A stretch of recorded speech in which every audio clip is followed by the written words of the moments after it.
Welcome to the ProBrick exclusive YouTube channel where we help tradies and folks, guys and girls, look at things in a way in which it's going to be a benefit to their life. If you haven't subscribed, ring the bell, share and comment as well on the video. Thank you for joining me. This is Reverend Dr. Jason W. Morrison, theologist, otherwise known as ProBricky, from the ProBricky Facebook page, which is now ProBricky Next Generation, where the next generation is moving up into their, just about moving out into their own businesses now. This morning's subject is on sometimes you need to walk away. I do bricklaying with a friend of mine every now and then, possibly once a month, maybe twice a month, just to get away from my business and to be in his presence. I won't say his name relative to the context of this video, which is about sometimes you need to walk away. And that isn't easy. See, by nature, we're faithful people. We're usually devoted. And our faithfulness and devotion can be subtly or even cunningly taken advantage of. And sometimes we're in a place or situation where it would be of more benefit for our growth in person, be it personally, business-wise, or for the family, where we would be better off to walk away. Now, my friend was with a boss for many, many years. And I've been in this place as well, and I'm sure many of you have, where you've served for your pay. You've been paid. Nobody owes anybody anything. But it's just gotten to the point where it's time to walk away. Now, I've experienced this, just let me tell you, from the religious side. When you're involved in a church, the church can put an obligation on you to have more value and connection to the place than what you should. So your church should be a free, open door for the public to walk in and out of.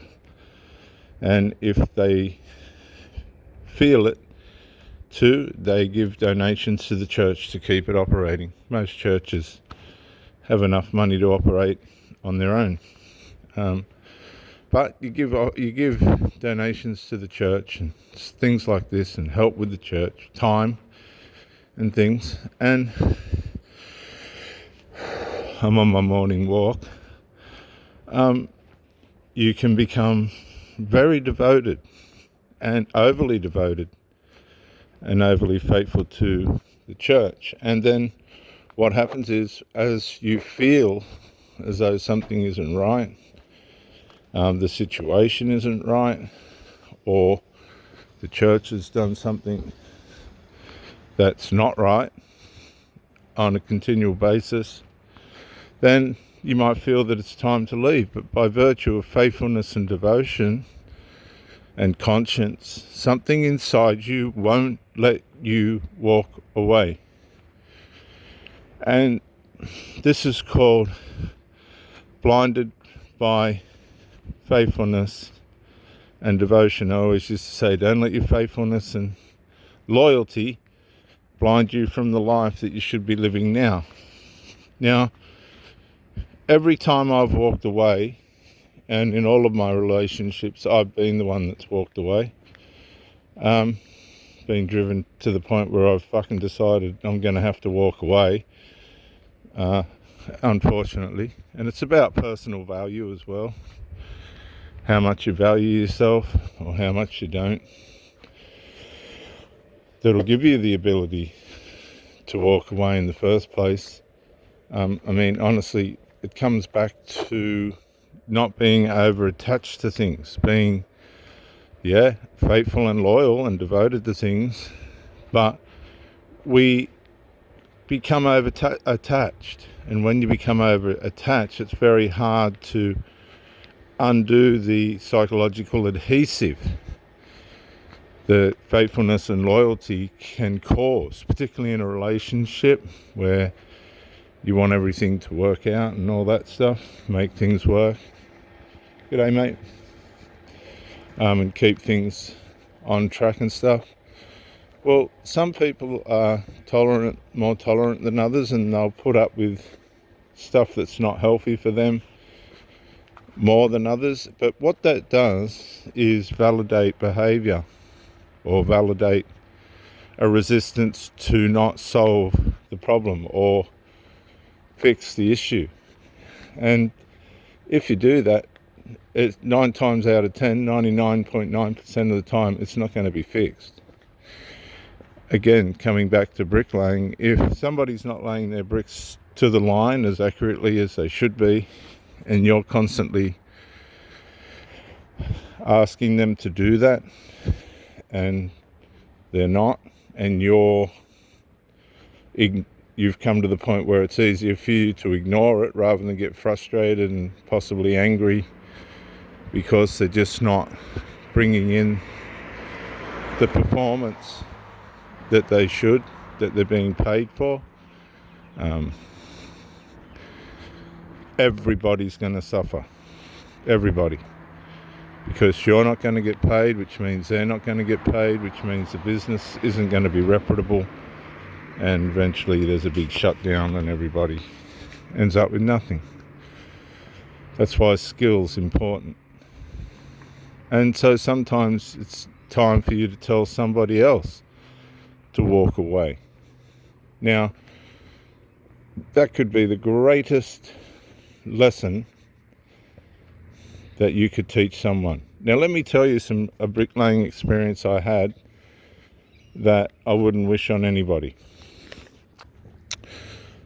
We got a job with one of the companies down in Sydney, and we got sent to a set of units. This is a bricklaying company, so I'm on wages. We got set to a set of units after coming out of the city restoration job. Not Fusion, another company. And so we're doing the face. I got sent to a panel that was already started to continue with the face work. Now, the face bricks were these ones that were 1 or 2 mil different in sizes. So you're constantly having to adjust your perps around that. You know what that's like. That can go bad pretty quick. I didn't do the set out, and the joints were about 15 fucking mil in size, which is way too big and doesn't leave you much room for fucking error, particularly when the bricks are different sizes. So if you get a full fucking bundle going through as the pallets come to you of small ones, your perp sizes are going to be even bigger. Well, this is a problem. I always say, if you're going to set out with your maximum joint size of 10 mil, and if a cut needs to go in, put the cut in, and be happy with that. Well, I got put on this wall and I ran the first course, and I must have had a batch of smaller bricks, and the fucking joints were gigantic. And I said to the other brickie that I was on the wall with, I've gone, what the fuck's going on here? Well, we could not for the life of us make it work, but it was too late to change bond or anything like this, so we balanced it all out. We had about fucking, I don't know, the joints were too big, let me say that. And you're in this position where you're going to be accountable for somebody else's initial set out, for somebody else's set out. And so sure enough, the fucking bloke running the company comes over and he goes, that's no good. And I'm thinking, I know it's no fucking good, but guess who gets the blame? I got the blame. So I just took it on the chin. The next thing we go, and it didn't look good. It wasn't good. It wasn't good for me. Anyway, because the boss said, well, even though the set out is the way it is, You still could have balanced out the joints better and made them more even, etc. You couldn't have, but you get what I'm saying. So we go to another panel, and the profiles have been set up. Everything was in order. We got the speech, don't fucking, blah, blah, blah. Do this, do that. We get started, and we were with another brickie, and he's moved one of the profiles. He said, I'll just smooth it because I got to... And I said, I don't know if you should do that. He goes, yeah, it's okay. So he moves the profile. So we're going along. And as we're approaching the top, I'm saying, geez, I don't know if this is... Oh, no, all right. Boss comes along. Who moved the profile? Guess who was standing at the profile? I was. Who moved the profile? You? I just went, yeah, it was me, but it wasn't me, it was the other bloke. And he said, well, we're going to have to let you go, mate, because da-da-da. Sometimes you get put in situations that aren't necessarily your fault, but you'll be responsible for. And you've got two choices. Do you throw the person that's actually done it under the bus? Under the bus, which is easy to do, or do you just go, I don't belong in this place? Sometimes it's better for you, and I believe most of the time, rather than throw people under the bus and get other people in trouble that need to be accountable for what they've done. But if they're not going to put their... And as a matter of fact, he didn't put his hand up and go, I moved the profile. That's the world that we live in. Denial. So in all reality, he threw me under the bus rather than saying, oh no, hang on a sec, I put the... he was standing there, but he wasn't going to put his hand up. Sometimes, guys, you're going to be in a situation where it's not your fault, but you'll get the blame. And this happens a lot when the person that you're with meets another bloke. And the next thing, you get the blame, and possibly there is room for you to take the blame for her cheating. Cheating's common today because people get resentments and bitternesses through unresolved. And the next thing, they feel better about themselves by sleeping with somebody else as a form of pleasure and punishment for the person that they're actually with. And you'll get the blame. Almost inevitably, a woman, if she cheats, will blame the person that she's with. I've met a girl in Newcastle one night, blonde, hot little piece. This is true, guys. Oh, will you come back for coffee? I don't drink coffee, I'll come back for water. I knew it was going to be bedroom fun. Straight into the bedroom, running it through. Not my place, wouldn't know who she was, what the background of the family. Little girl comes to the door. I mean, it's one of the worst experiences I've ever had. I'm running a mother through. Little girl comes to the door. Mom, who's that? And of course, I don't drink or anything, so I was fully conscious. This woman was a little bit full, horny as hell, having a great time. And the place was a mess. I think she had 3 children. This was the younger. No sign of the father, obviously. I'm in a bed. Nice place, but a mess. You can see what's going on inside these people by the way that they live. And so she gets up and says, oh, it's all right, honey, and puts the little girl back. Come on, these children aren't blind. She's just watched Mum lying in bed with a bloke that will never be back again anyway. And how does a little girl's mind wrap itself around that? Now, that wasn't my fault. See, look, I didn't know what the circumstances of that woman was, and quite frankly I didn't care. When I went there, it was there, I was going for bedroom fun, and I got it. But at what expense? What accountability was that woman going to take for what that little girl's mind probably went through? See, that's how next generations get harmed and maimed.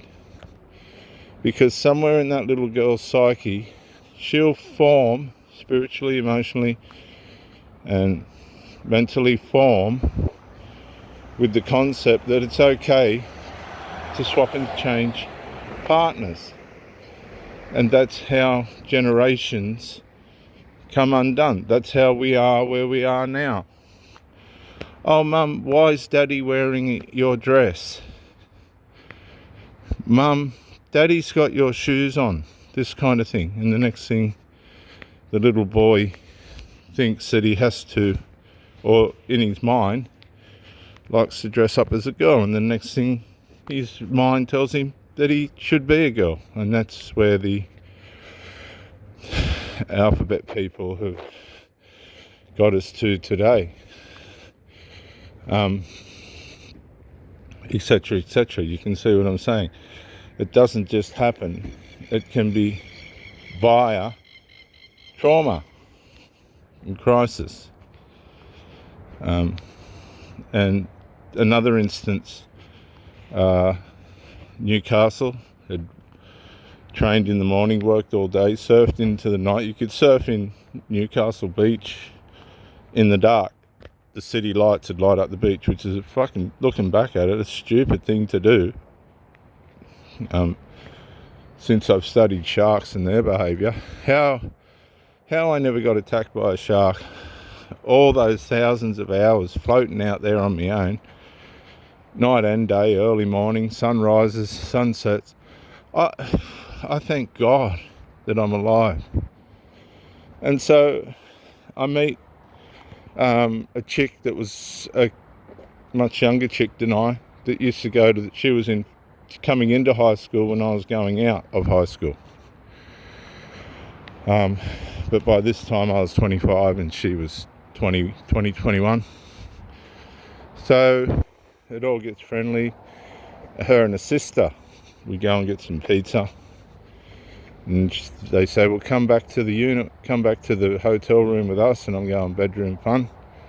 And I get the older sister, and I'm lying there with her. And the next thing, they've suggested that the younger sister wants her fun as well. So I got the younger sister as well. Where did all that come from? What was the tag team mentality? I was fucking exhausted the next day. This went on for hours. It was quite an interesting night. But I left that hotel. They were asleep when I left. I went surfing, sunrise.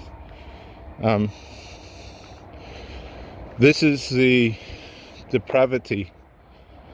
This is the desperateness. This is the lust that's within our communities. And so I set out and said to myself, I just want to be a normal bloke with a normal girlfriend and have a normal life. But that's harder than it seems. I'm telling you, it's harder than it seems. Otherwise I wouldn't be walking, thinking about life like I am now. Dozens and dozens of women later, beautiful women by the way, 2 marriages, and many women in between those marriages, really damaged women, damaged beyond compare. This is why I know a lot of women surrogate their children. Because they're on their own long enough to build relationships with their children that not just caters to the parental child role, but goes beyond that due to lonelinesses and things, where it becomes a parent-child surrogate relationship, as it were, sometimes with, sometimes without physical sex as well, unfortunately. And again, this is all on the surface looks normal, but once you get behind closed doors, it's not. I remember a woman, and I'm just showing you that sometimes it's not your fault, but you will have to take the blame. There's a lot of people in jail that have not committed the crime, but will serve their life sentences or whatever the sentence is for crimes they haven't committed. This is more of a sociological form of looking how responsibility and accountability works outside the penalties and things of the law. This is just within society and community itself. There's a lot of women, there's a lot of sexual stuff that goes on out there, guys, that isn't benefiting anybody at all. And that's why there's so much mental health in every aspect and respect. I'm not going to go through all the different fucking spectrums of mental health disorders and shit, but that's why there is, though, because the old-fashioned values and the blessings that come with those values have gone. The problem today is because the structure of marriage has been undermined so badly, and it is so easy for people to walk away. There'll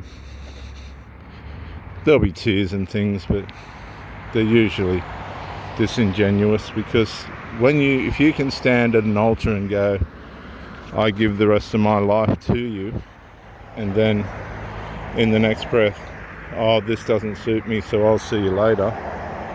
And some of the reasons for this can be absolutely atrocious. Oh, I didn't know I was going to find you in bed with another bloke, or, when the problem was really minimal, but the way in which that person dealt with the problem under duress, inside the demands, personal moral demands of a marriage, can cause somebody to just go and have an affair. Some people don't like the challenge of morality. They think they can do it, but they don't like it, and the way that they bust out of the bonds of that is to have an affair.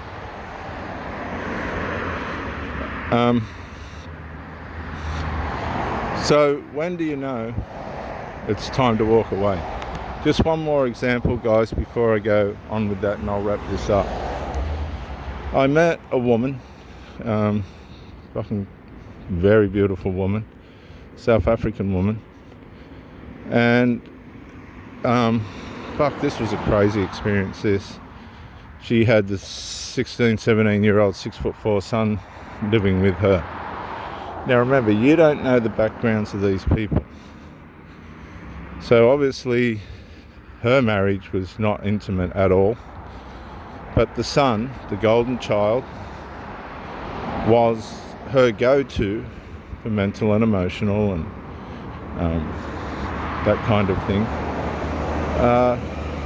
comfort instead of the husband. She despised the husband and used the son as her mental and emotional, as it were, and probably part intimate without the sex, I think, go-to partner. So I meet this woman and we get it on. She asked me to come over. Not long after, I start staying there for bedroom fun, to see whether a relationship could develop or not. And this woman really did miss out on the sexual side of life. She was heading to 50 and didn't have a clue.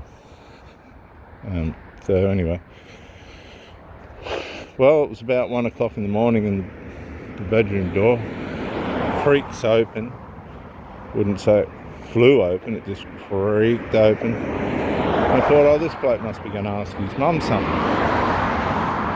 And I was just lying there sort of semi-asleep, and the next thing you know, he hops into bed with us. 17-year-old, 6'4". I need my mummy with a strange man in the bed. Where or how does that get learned? Where or how does that get learned? See, what'll happen is women will become so unattracted to their husbands, they'll let their children jump into bed with them as a more thorough source of comfort and contentment.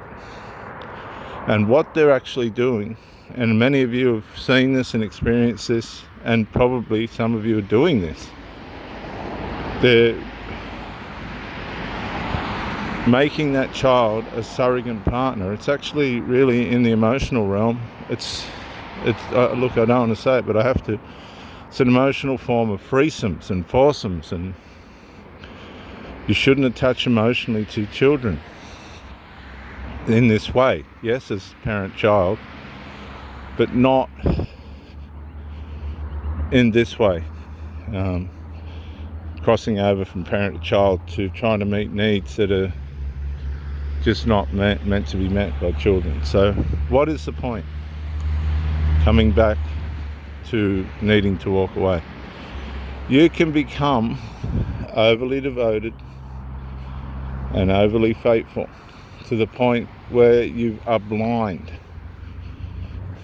right? And how do you find your way out of that? Well, you'll be getting signals, you'll be getting red flags, you'll be getting, I'm not comfortable here, or I could possibly do better than this. And sometimes it's our fear of not just leaving, but failure if we leave,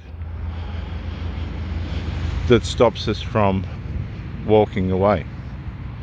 And believe me, guys, it always works out. I've always been one that's never been scared to walk away. I'll give grace and all this other stuff, but fuck me too hard, I will walk away. And it'll be quick and it'll be hard, sharp. I'll explain myself. G'day, buddy. But I will, absolutely 100%, I will walk fucking away if you try and fuck my ass, as it were, in life. And sometimes just the call of the universe will make you walk away. There's many different reasons why you have to learn to not let faithfulness and loyalty blind you to the life that you should be living now, and walk away.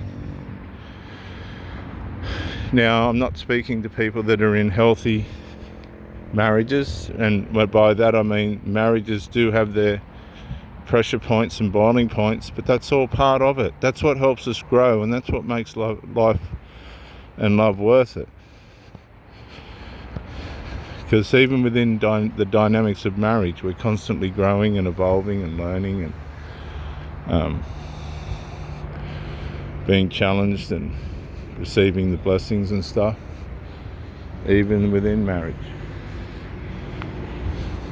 But as you get older in life, as I've gotten older, I've learnt to realise that there's a strong possibility that things are not going to work out. And there's a strong possibility that you're going to possibly, not that it's the desired goal, need to walk away. That's what I'm finding. And the best way, and the best thing that you can do to be able to walk away is to not attach, to co-join and play your part, be loving and caring and kind and giving. But if the situation starts to crush down around you and you're going to get stranded, which happens a lot of the time, not all of the time, possibly it's going to be you that's, going to cause the marooning. When you're not attached dysfunctionally attached. This last girl was all about codependency. I'm thinking, you fucking don't know me from a bar of soap. Codependency? Oh, I don't think that's possible in my world. No. That's the first way in which you'll be able to walk away. It's like a spaceship, I'll finish with this, that's taken off.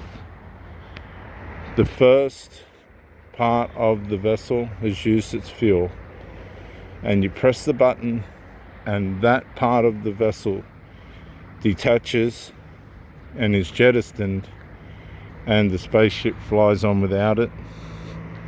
Press the button if you have to and walk away. And as you walk away, all hell will break loose in your emotions. It'll be like your hair's on fire. They say it's like your hair's on fire. You're trying to deal with it, and it's what it's like. But when it has to be, and you know what, you'll be doing somebody a favour if you tell them what the problem is, like your fucking children interfering and you're allowing it, blah blah blah, and they want that to happen. Walk away. It'll make them stop and think and go, fuck, it really was true what he said, and it really was damaging. And that person now has to live with their decisions or their fucking protection of the dysfunction of the children or the cultural domestic pattern that they've caused for themselves with their adult children. It's totally fucking out of order and destructive. They possibly stop and look at it with a bit more fucking discernment. This Pro Bricky on the Pro Brick exclusive YouTube channel, otherwise known as Reverend Dr. Jason W. Morrison, Theologist. Thank you for listening, and bye for now.